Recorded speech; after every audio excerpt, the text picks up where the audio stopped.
How do you like my metal artwork? Catch you inside. RevelatorAlf. Hello, welcome to RevelatorAlf. I hope you're all well in these testing times. So this video, well, it's all about welding metal or learning to weld. That's exactly what I'm doing right now. If you've seen my Instagram post recently, I've been giving you a step-by-step photos and little video clips of what I've been doing or trying to teach myself. In truth, I've actually been watching so many YouTube videos, the University of YouTube, to teach myself how to weld. And anyway, look, this is my my artwork. Which isn't really. No, this actually is my practice welding bit that I'm putting together, and it seems to have developed a life of its own. Basically, I'm just practicing all my little welds on it, different sizes, different tubes and bits and pieces, well, and seeing what happens next. There we go. Still a long way to go, I'm sure you would agree. Now, this is not a how-to weld video, far from it. I'm still learning the basics myself. However, I thought I'd do a video just to show you how I'm getting on and why I'm doing it, really. So, a bit of history, and I think I mentioned this before. About 35 years ago now, something like that, I started to arc weld, stick welding, when I was about 14, 15, myself and my brother. He carried on with it, became a really good welder. I didn't, I kind of stopped straight away. I got arc eye, welder's eye a couple of times, so I thought that's it. And I always kind of regretted it. I always thought I should have, learned how to weld properly. Anyway, a few years ago, I got this welder here. Let me just show you. There you go, look. So I got that welder, and it just sat under the workbench for about 3 years. I didn't really do anything with it. I tried it a couple of times, but you know what? It wasn't really working for me, so I just kind of forgot about it. And then I started kind of looking back at all the work that I've been doing for the last sort of 30 years, let's say, and all the bikes and cars and trucks that I've sort of worked on, or metal projects that I've had on the go. And I realised that most of the things that I've been doing, I've been actively avoiding welding and finding other solutions to welding, as opposed to actually just learning how to weld, and it would have been a lot better for me to do that. So I thought, you know what, I'm definitely going to learn how to weld. So basically, as you know, there are 3 types of welding, I think. Mig welding, which is what I've got here, a MIG welder, and there's arc welding or a stick welder, and there's TIG welding. Well, I thought I'd start with MIG welding. I wasn't sure if it was going to be the strongest, but people tell me, yeah, no, it is really strong. So I'd already got a welder's helmet, really good. I've got welding gloves, got a little hammer. I'm waiting on some magnets to hold bits of metal together. Going to get a couple of metal clamps as well to hold bits of metal together. I've got a vise here. I've started welding bits. Yeah, it's starting to come together. Now, the great thing about working with metal, for me at least, is that it gives me an opportunity to get out the big tools. Let me show you. Angle grinder. All right, let's get these on. Oh yeah. Stop.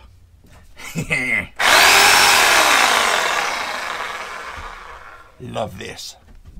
But really, it's this that I've been focusing on.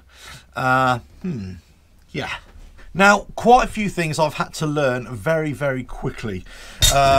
Basically, read the instruction manual, ALF, and that tells you basically how to work your MIG welder. And that's kind of working so far. I've learnt a little bit about the type of gas that I should be using. This is a CO2 argon mix, which is best for steel, I think, something like that. So it's only a hobby welder which I've got, but this will actually weld up to 6 mil, I believe, so pretty good. Now, basically, what I'm learning is that depending on what steel thickness you've got, it's all about how much heat, power that you can put through the electrode thingamajig, and how much gas can go through it to shield all that arc, and then how much wire can you feed into it. It's got a copper coated wire in there, 0.6 mil on there I'm using in there, and how quickly that can feed in there to create the weld. Yeah, as I say, I have no idea how all this works. Now, when I started up my learning again, yeah, I kind of did lots of little practice runs on old bits of metal that I had lying around in the workshop, and I ground it all down so I was just on bare metal. I realized that straight away. You know, you have to clean off the metal, especially with MIG welding, clean off the metal to be able to weld to it.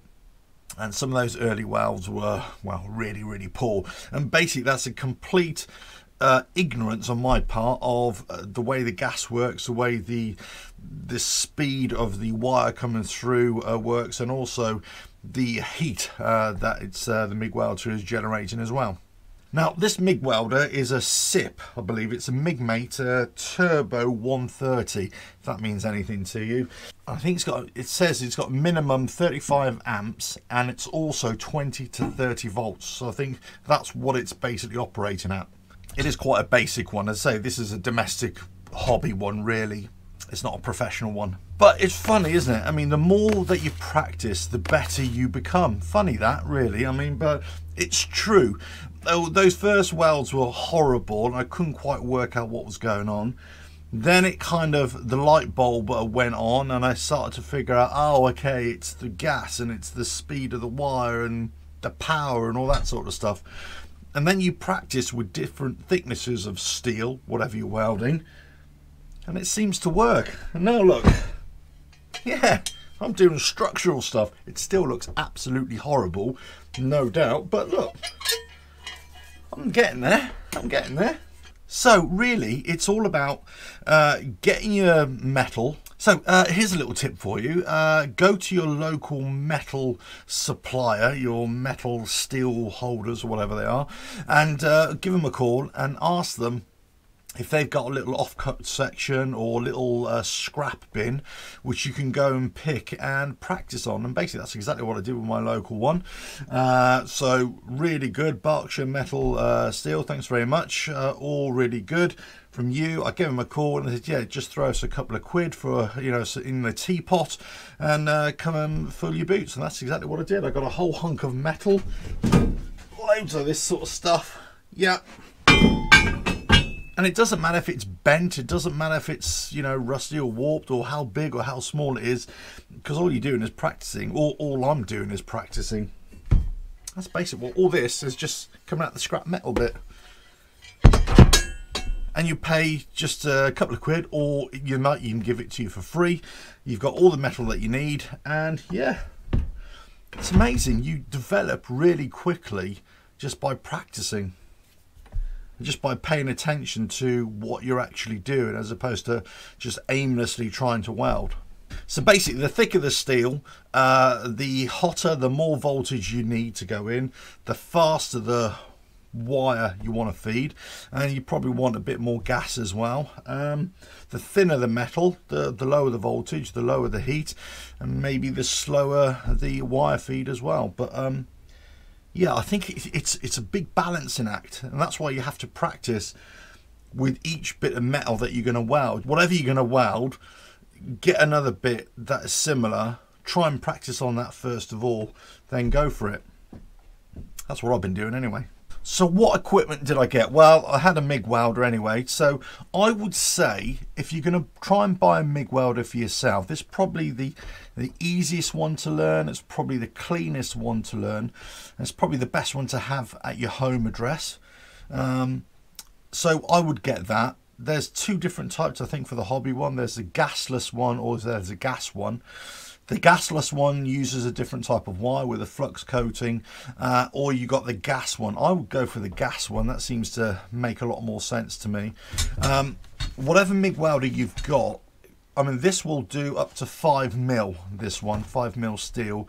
You know, I think some MIG welders only do a couple of mil. That's just not worth it, really. Get the best MIG welder that you can get. That'll do 5-6mm. That'll usually be good enough for most bits of home metal work that you're ever going to need. And you'll be able to weld bits like this. No dramas. Then you'll need some gas. Yeah, CO2 argon mix. You can pick those up for 20 quid. You definitely need a welder's helmet. Get one of these automatic ones, really easy. Get yourself some welding mitts. Yeah, all of this, all online. Amazon, eBay, really cheap. Welder's hammer if you want to. Wire brush, that's all really good as well. The only other thing I was really cautious of, basically I'm in a wooden hut here, so I was wondering, you know, am I going to set fire to the whole place? That's probably what put me off in the first instance. And if you haven't got your gas and your wire feed quite right, you can create a lot of sparks and splatter all over the place, so you've got to be careful of that. But initially what I've done, I've just got some foil trays and I just created a little barrier for where I'm welding. So I'll weld in the pocket here, as it were, and you know, I just cover it over, so that minimises your splatter. But ideally you want a big metal table, you know, that kind of thing. That's all is shielding everything really, but you know, just be aware of that, I would say. But if you've got any good tips for me, please let me know. But if you're thinking about welding or thinking about MIG welding in this instance, all I could say is just go for it.